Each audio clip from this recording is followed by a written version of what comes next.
ఇదిగో వచ్చేసా. నేను మీ అమ్మమ్మని. నా మాట మా అమ్మాయి నోట. మా మనవడికి యాపిల్ అంటే ఇష్టం.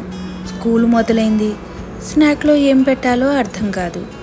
అయితే వాళ్ళ ఫ్రెండ్ భారతి ఈ ఐడియా ఇచ్చింది. యాపిల్కి చక్కగా చెక్కు తీసేసి ముక్కలు చేసుకున్న తర్వాత ఒక గిన్నెలో కొద్దిగా ఉప్పు, నీళ్లు వేసి ఉప్పంతా కరిగేటట్టు కలిపేసుకోవాలి.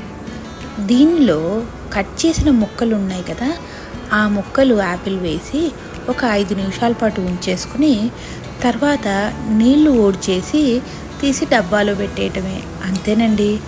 ఇదంతా పొద్దున 6:30కి చేసింది మా అమ్మాయి. 6:30కి డబ్బాలో వేసి మూత పెట్టింది. 10 అయినా సరే ఏమాత్రం రంగు మారలేదు. ఇదిగో చూడండి, మీరే చూసి మీరు కూడా తప్పకుండా ట్రై చేయండి. అదిగో 10 అయింది.